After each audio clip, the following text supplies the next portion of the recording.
Alright, so I hope you enjoyed that video there. Yes, the arts can be used to change our society, I believe. Alright, so joining me right now, I have with me Nanayao Kwachibwedu, who's a technical director at OL and Disenza, and he's here. Good morning. Good morning, I'm okay. Well, I mean, I said earlier on, I'm from the theatre, so, that's how I came into, one of my first things of getting into the arts. I love drama, I love acting, and I know that when you do a play, when you do a dramatic piece, film, even one of my films, Sinking Sands, to this day, a lot of lecturers use it to discuss domestic abuse. So the possibility is there. Looking at Ghanaian society right now, do you feel that we're making use of using the arts, whether it's music, fashion, drama, whatever? Do you think we're using it enough? I think that we've not exploited it to the fullest. All right, to some extent, yes, indeed, because we are artistic beings. Arts, it's about intelligence. Arts, it's about beauty. Arts, it's about creativity. Okay, and these are things that are embedded in us as individuals, even from our very formative years. You will see that very young girl in the bathroom and singing or showing some artistic prowess. All right, so I would say it's innate. But after we see it, how do we nurture it? All right, then commercialize it. Now we are seeing a sort of commercialization of the arts. We have young people desirous to enter into music, whereby people will tell you that demos that people have in their studios are even more. The money is maybe you enter into music, but it's a very obvious no. It is rather the area that people that are very intelligent needs to enter. Okay, because the impact is perpetual. The impact is lasting from what we watched. Okay, it can change a whole society. It can change the mindsets of a whole generation. I heard one young lady talking about selfie. Yes. It's not a phenomenon everywhere. Which other medium of communication can reach out to people this fast, like as our musicians and other artistic personalities are doing? All right, we see ourselves in them. They are instant role models. Even in one movie, you watch someone in one movie and the person becomes a role model to you. All right, so if we are channeling all these positively and we are looking at the commercial value, economic value that we can get as a nation from it, and we will stop trivializing it for it to look like it should survive on its own, it should grow on its own and become what we want it to be, it is a big no. All right, it should be a concerted effort from the top to the down. From parents' perspective, we need to have a different positive outlook to the arts and know that indeed it's an area that can not only change the fortunes of a family but even help as a nation. And if we start, so it's the mind. I think it's the orientation.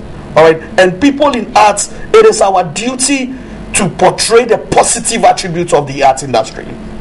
We shouldn't always be talking about we shouldn't be talking about the negatives.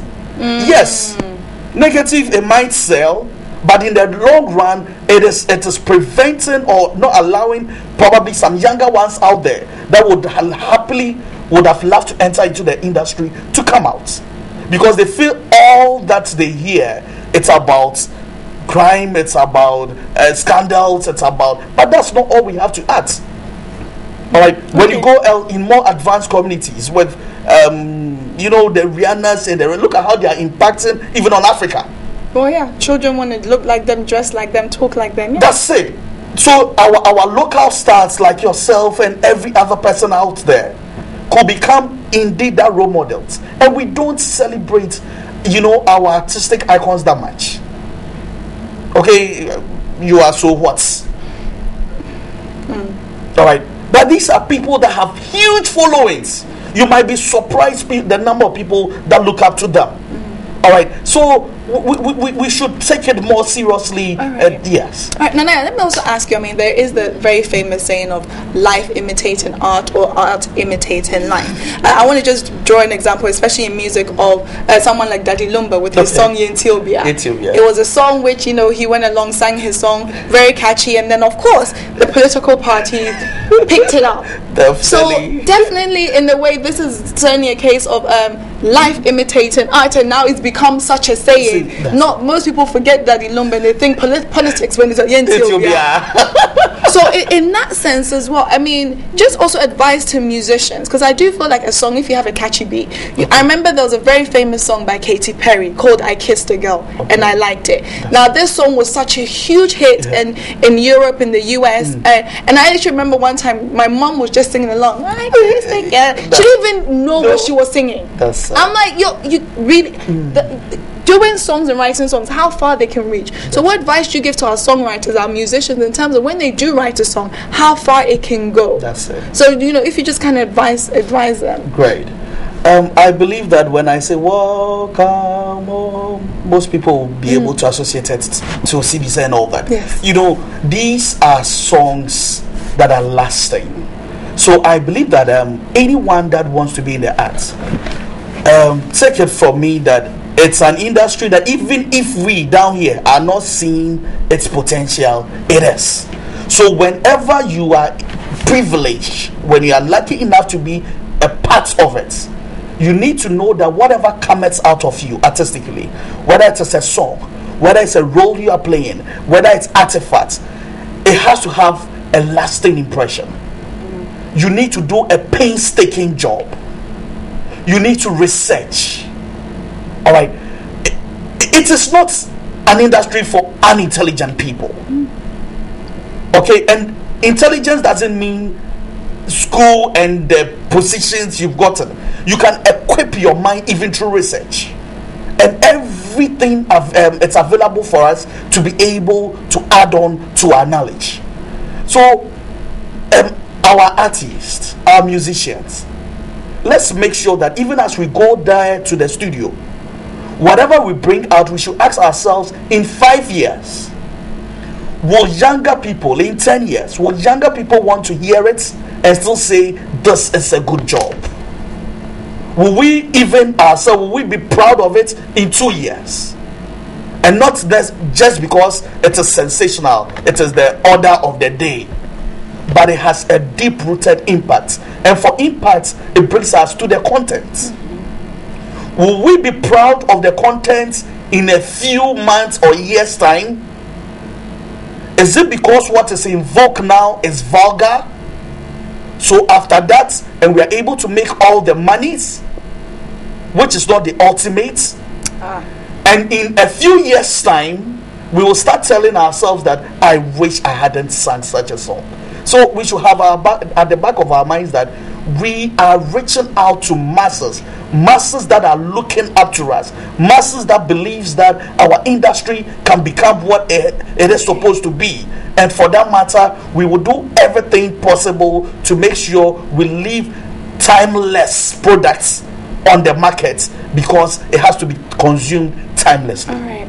Now, let me ask you, there's a saying also that you cannot teach an old dog new tricks. Definitely. So when it comes to influencing the society at large, when it comes to the arts and using whether music, fashion, or poetry, whatever, okay, do you think that it can also influence the adults, the older people in society, or generally is something that the youth are the ones who are more likely to be transformed by it? You might not, or you might be surprised to know, which is a fact, that some old people like Yentiobia than the young.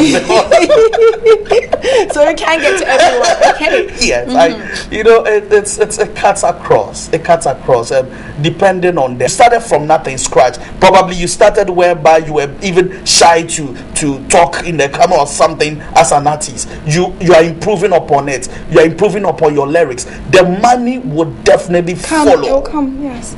It'll definitely come. All right. Also, now there seems to be a lot of people who really want to be famous. I mean, and famous for whatever reason. I want to be famous. Again, the drive for fame, I personally feel it can be quite detrimental if your main focus is fame.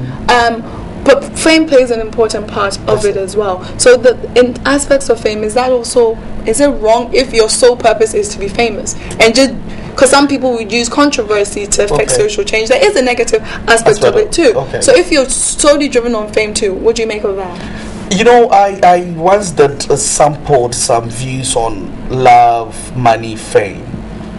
Young people as to what their preferences, and you might be surprised most of them went for fame. You know, because of globalization, because of the change inside, we see around, we see how superstars elsewhere are demigods. You see Jay-Z and you idolize him.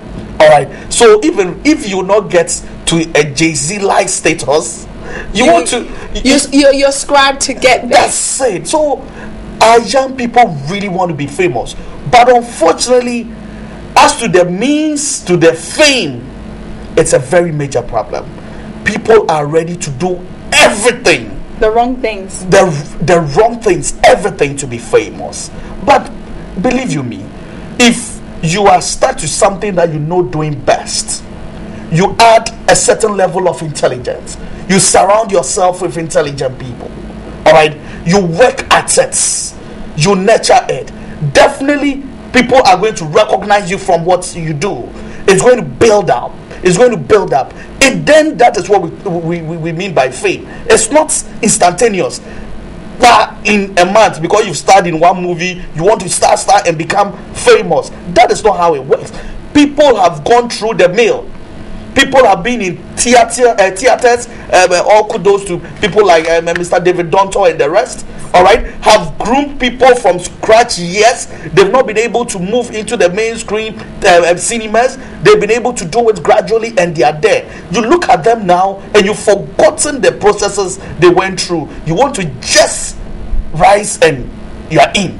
It doesn't happen like that. So we should be ready to buy our time, learn, so that when we come out as real gems. Wonderful. I want to say a big thank you to Nana Yaw Kwache Boadu, who's a technical director at OL and Distinza. Thank you very much. Thanks so much. Maybe quickly chipping in this quickly.